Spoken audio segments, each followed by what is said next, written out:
Saludos y bienvenido.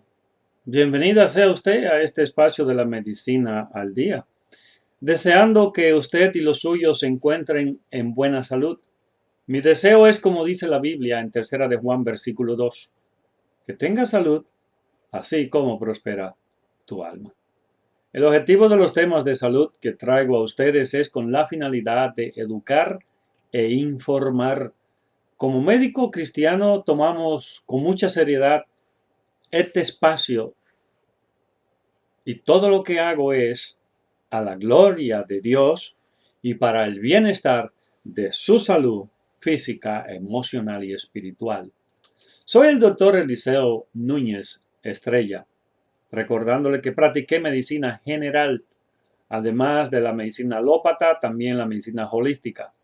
Y quiero agradecer a usted por por seguirnos en cada programa y suscribirse en el canal de YouTube DR Núñez Estrella. A todos aquellos que me escriben, gracias por su participación. Cuando me vayan a pedir una opinión médica, voy a necesitar, además de su diagnóstico, edad, estatura, cuánto está pesando y si toma medicamento, cuáles son. Esto es para tener una idea de su condición de salud. Usted lo puede hacer como otros que ya tienen la confianza y agradezco todo esto y es confidencial que todo lo que me envían. Inclusive me han enviado sus documentos de resultados de laboratorio o estudios y esto es una buena ayuda para mí porque tienen que recordar que no físicamente no estoy viendo como para ver y hablar, dialogar en cuanto a su condición de salud. Y usted puede enviarme toda esta información privada y puede hacerlo a mi correo electrónico, el cual más adelante lo daremos. Me siento muy bendecido porque Dios me ha dado la oportunidad de haber estudiado la carrera de la salud y no quisiera que la fría muerte me encuentre sin haber hecho lo suficiente. Cuando veo una persona padeciendo una enfermedad causada por la alimentación inapropiada, me motiva más a educarle y prepararle para que no sufra las consecuencias. He sido un defensor de la salud por más de 30 años y me especializo en medicina alternativa. Tenemos nuestra página web. Esta página no es con el objetivo de venta, sino para información. Si a usted le interesa alguna medicina natural, algún suplemento nutricional de nuestra farmacia en línea, puedes hacerlo a través de un correo electrónico en el cual usted puede encontrar en Contáctenos allí. Nuestra página web es www.hnhsupplements.com.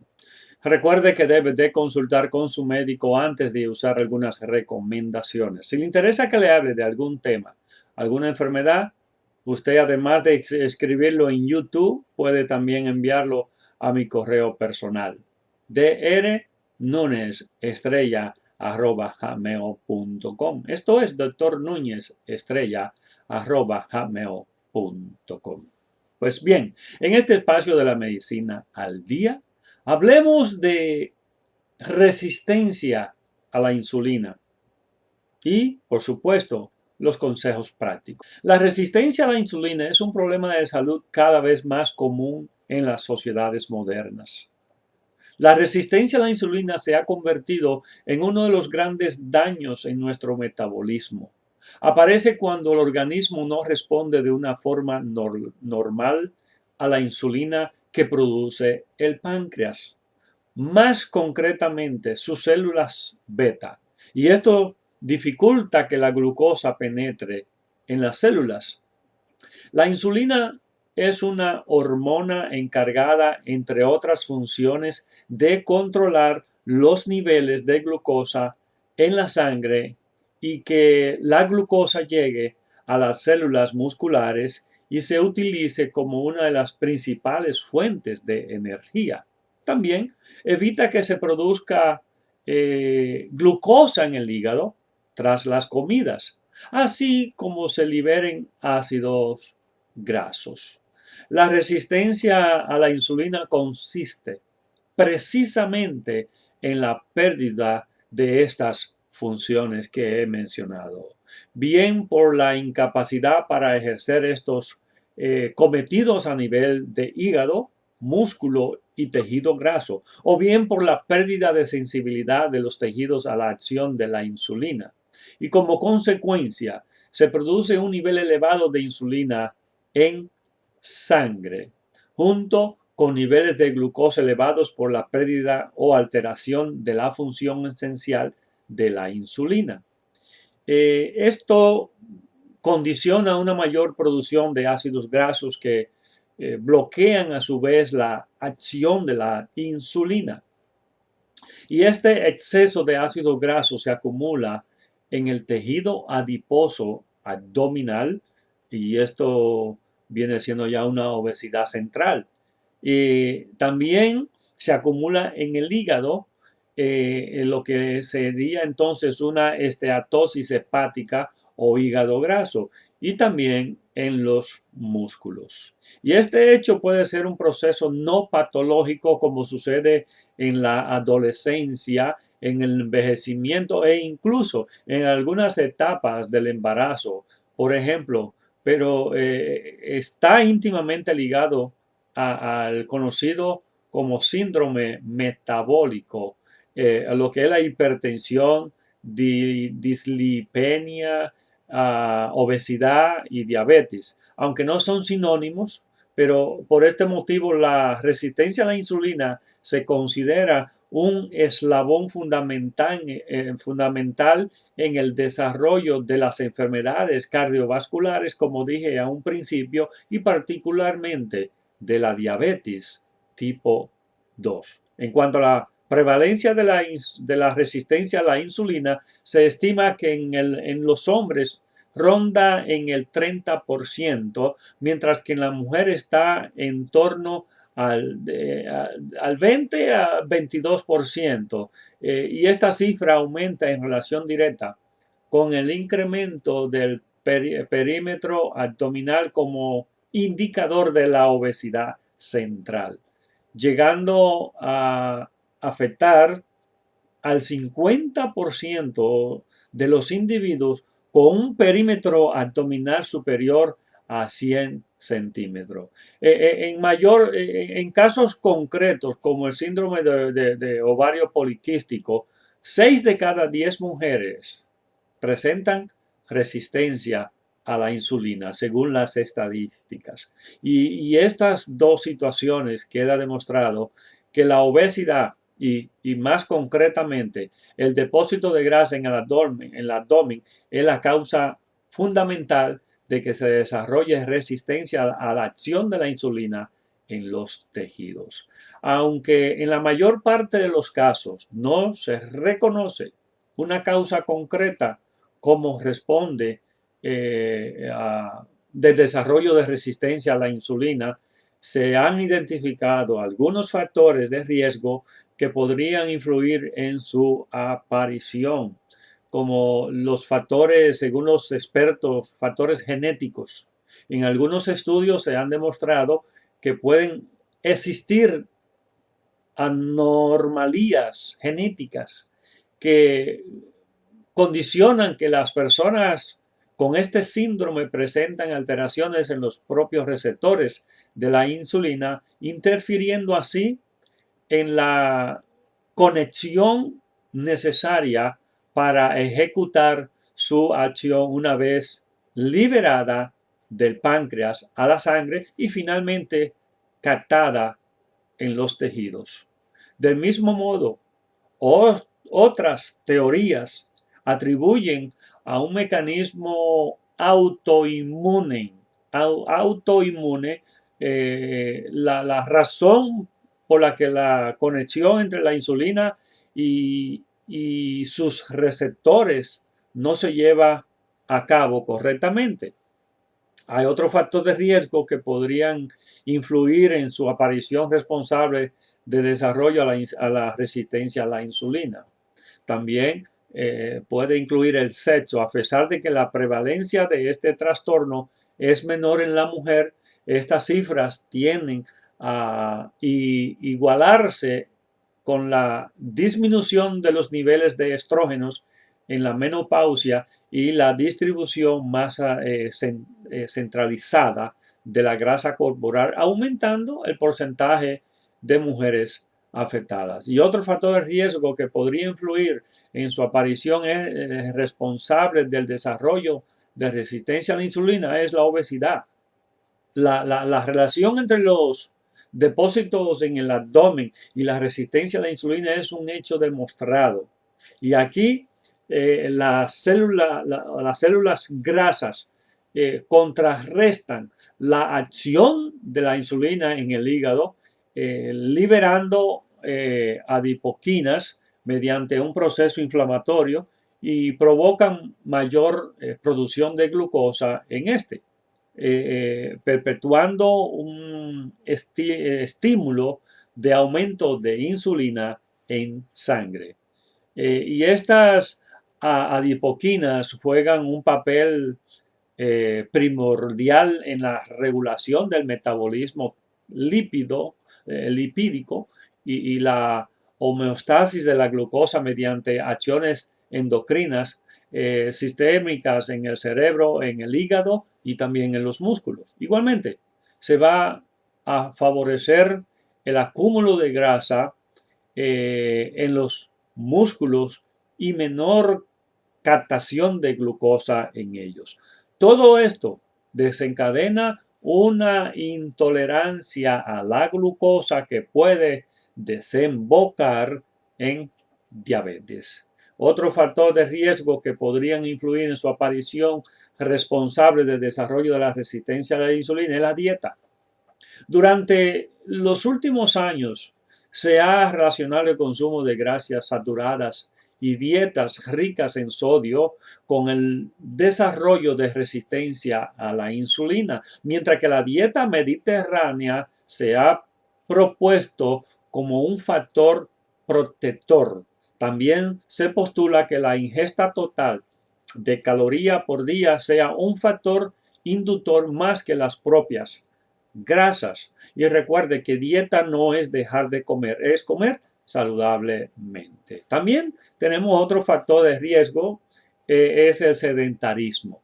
De la misma manera que la obesidad, el depósito de ácidos grasos en el tejido adiposo abdominal es un hecho relacionado con el individuo sedentario, mientras que la práctica habitual de ejercicio físico evita este mecanismo de acción y por lo tanto el desarrollo de resistencia insulínica mediante la disfunción de la grasa abdominal. También tenemos otro factor de riesgo de los fármacos. El ejemplo más representativo es la cortisona o algunos de sus derivados corticoides empleados en el tratamiento de numerosas enfermedades y que pueden condicionar en tratamientos crónicos la aparición de la resistencia a la insulina. La resistencia a la insulina puede ser difícil de definir clínicamente, es decir, por unos síntomas concretos, puesto que no es una enfermedad como tal. En todo caso, y dado que se manifiesta como un signo de otras patologías, algunos de estos síntomas pueden haber sospechar de este proceso y el endocrinólogo le va a hacer varios estudios y existe un aumento de la necesidad de beber, conocido como polidipsia, también los niveles elevados de glucosa en sangre que provocan un aumento de la C en el individuo con resistencia a la insulina y también se observa que estas personas tienen un mayor número de micciones, o sea, de orinar, llamando poliuria.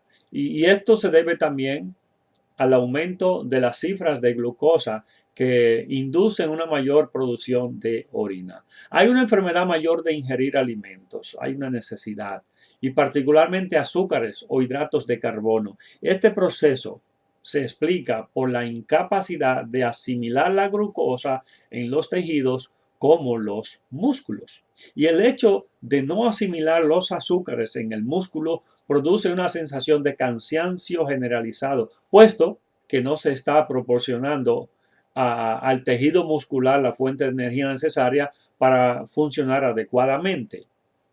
Y esto es lo que está pasando. Cuando usted deja de comer, y por eso es que siempre, bueno, ahorita vamos a los consejos prácticos más adelante. Aumento de peso también, ese otro factor. Es un síntoma imprescindible para el desarrollo de este síndrome, dado que se reconoce como una causa sin que no el depósito de grasa abdominal. La distribución anómala de la grasa en otras zonas del cuerpo también se pone de manifiesto, contribuyendo así a un aumento del índice de masa corporal. El video de la insulina y la glucosa en el cuerpo humano, que en breve observaremos, vamos a ver, es con fines educacional. Observemos este interesantísimo video. Cuando escuchas la palabra insulina, debes pensar en el medicamento que utiliza la gente que padece diabetes. Esto es verdad, pero quizás no sabes que la insulina es una de las tantas hormonas creadas en el cuerpo humano. La insulina es muy importante para el cuerpo, permite que la glucosa en la sangre entre a las células para proveerlas de energía. Cuando comemos, el cuerpo descompone los alimentos en glucosa en el intestino delgado.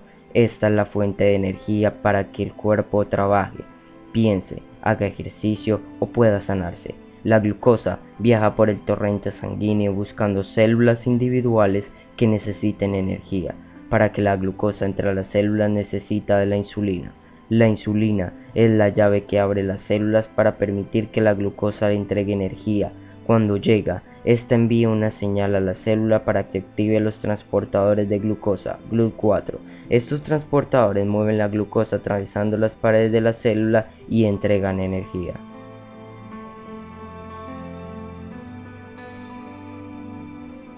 La insulina se produce normalmente en el páncreas. Cuando la glucosa entra al torrente sanguíneo, el páncreas administra la cantidad correcta de insulina para mover a la glucosa dentro de las células. En personas con diabetes tipo 2, el páncreas no puede trabajar completamente y es posible que produzca cada vez menos y menos insulina. Si esto pasa, no hay suficiente insulina en el torrente sanguíneo para abrir las células y con las células cerradas, la glucosa no puede ser llevada donde se necesita que entregue energía. En algunos pacientes diabéticos tipo 2, las células han desarrollado resistencia a la insulina. Ellas ni siquiera saben que puede haber suficiente insulina en el torrente sanguíneo, por tanto no pueden abrir las células para que la glucosa entre. Por consecuencia, se necesita más insulina para encontrar una llave correcta que desbloquee la célula. Esto hace que sea más difícil para las células obtener la energía. Bueno, después de observar este video ya ustedes tienen una mejor idea. Existen datos que pueden contribuir al diagnóstico clínico de la resistencia a la insulina más sencillos, aunque no tan específicos. Determinación de los niveles de glucosa e insulina en sangre. Como se ha venido comentando con anterioridad, existen unos niveles de insulina en la sangre elevados, mientras que los niveles de glucosa inicialmente pueden ser normales y con el paso del tiempo elevado, desarrollando inevitablemente una situación de diabetes. Y la prueba de intolerancia oral a la glucosa es un método muy utilizado en el diagnóstico de la diabetes, administrando 75 gramos de glucosa en una bebida y realizando varias mediciones posteriores para aproximarnos a la que es la capacidad que posee el organismo de regular esta sobrecarga. Y la determinación del perfil lípido, es decir, niveles de colesterol y sus lipoproteínas. En esta situación encontraremos unos niveles del HDL, colesterol bueno, por debajo de lo deseable, mientras que el LDL, el colesterol malo, se hallará elevado. Asimismo, se debe incluir la medición de los triglicéridos en esta muestra. Todas estas determinaciones deben ser completadas con el cálculo del índice de masa corporal y medición de la tensión arterial, o sea, de la presión arterial y del perímetro abdominal. Ahora vamos a los consejos prácticos. Y antes de que se me pase, dije de la dieta. La dieta no es simplemente dejar de comer. La dieta es comer saludable y comer pequeñas porciones 5 veces al día. Un desayuno, una merienda, un almuerzo, una merienda y una cena. Todo esto es saludablemente. Ahora, los consejos prácticos y la prevención a la resistencia a la insulina. En caso de sufrir resistencia a la insulina, es necesario seguir una dieta equilibrada con un bajo consumo de grasas saturadas. Como eje fundamental del tratamiento de la resistencia a la insulina, se deben tratar las posibles causas que estén desencadenando el proceso. Así, es imprescindible que se lleve a cabo una modificación del estilo de vida, enfatizando en la realización de ejercicio físico y pérdida de peso. Y esto conlleva una modificación en la dieta, recomendándose una dieta equilibrada, balanceada, como la dieta mediterránea, y un menor consumo de grasas saturadas. Por otro lado, se debe ejercer un control estricto sobre la hipertensión arterial y la hipercolesterolemia, recurriendo a los fármacos específicos si las medidas físicas y dietéticas no han sido eficaces. O sea, en cuanto a lo que es el tratamiento farmacológico, existen varios fármacos de los cuales su médico le va a prescribir.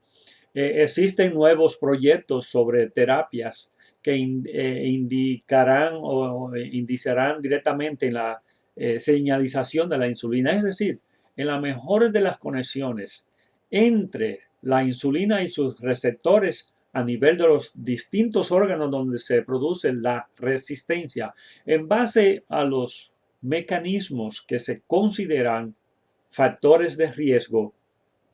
Las medidas para prevenir la aparición de la resistencia a la insulina pasan por modificar los estilos de vida de cara a fomentar el ejercicio físico con actividad diaria de al menos 30 minutos. La actividad física siempre se debe ajustar a las posibilidades de cada individuo y se ha comprobado también el beneficio que tiene el ejercicio si su práctica regular es progresiva, incrementando el tiempo y la intensidad según las características personales. Igualmente, es fundamental conseguir una pérdida de peso que disminuya individualmente el riesgo de padecer este trastorno y consecuentemente de enfermedades cardiovasculares y diabetes. Esto se debe conseguir basándose en un consumo calórico adecuado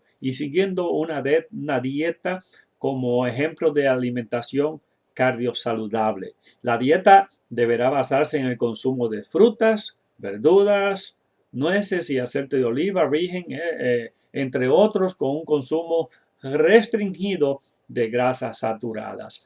La elaboración de carnes y pescados será con la menor cantidad de aceite posible. Asimismo, las recomendaciones sobre la sal ponen el límite saludable en un consumo en torno a 2 gramos al día, recordando que hay productos que llevan sal oculta, como los embutidos y las conservas. Se debe incorporar también el huevo a la dieta por un alto valor proteico, siendo más recomendable su consumo cocido. En cuanto a fármacos, algunos programas de prevención de diabetes incorporan un medicamento muy conocido como la metformina en aquellos individuos obesos con valores alterados en las pruebas de tolerancia a la glucosa o en glicemia en ayunas, de cara a impedir una progresión de la resistencia a la insulina a una situación de diabetes.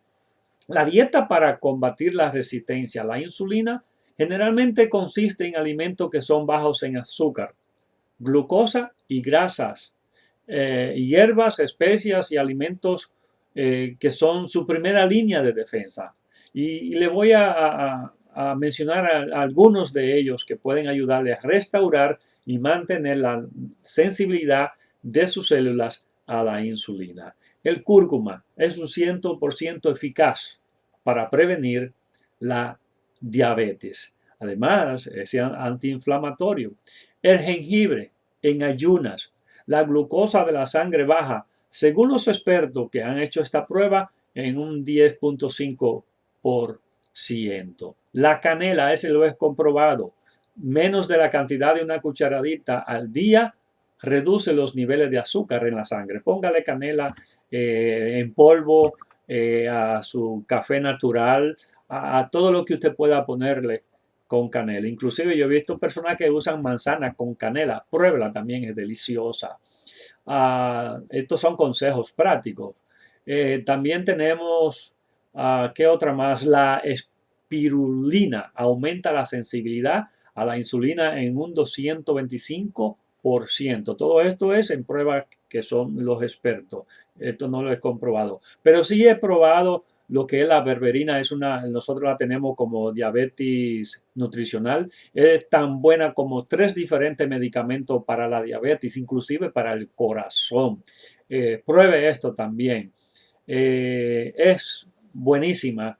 La estoy usando, no tengo ningún problema, gracias a Dios, de azúcar, ni de la presión, ni colesterol. A veces sí hago desarreglo y me descuido un poco, pero la estoy tomando a diario, lo que es la diabetes nutricional, porque es buena para el azúcar, la glucosa, disminuye, la regula y también colesterol y la presión arterial. Finalmente, la buena salud depende de la disciplina y estilo de vida. ¿Tiene usted alguna pregunta? O si usted quiere que le hable de algún tema, alguna enfermedad, aparte de escribir una pregunta o decir que le hable, me gustaría que usted lo ponga en YouTube. Ahora, si quiere escribirme a mi correo personal, con gusto. drnunezestrella@hotmail.com. Esto es drnunezestrella@hotmail.com. En YouTube puede encontrar este y otros videos de salud. Para tener acceso a mi cuenta de YouTube, busque DR Núñez Estrella. Si le interesa recibir videos similar, suscríbase por favor en la parte que dice suscribe y active la campanita. Prevenir es mejor que curar y motivación es su salud. A ustedes, muchas gracias por acompañarme. Soy el doctor Núñez Estrella y esto es la medicina al día. Que la paz de Dios siga en su vida y los suyos. Hasta la próxima.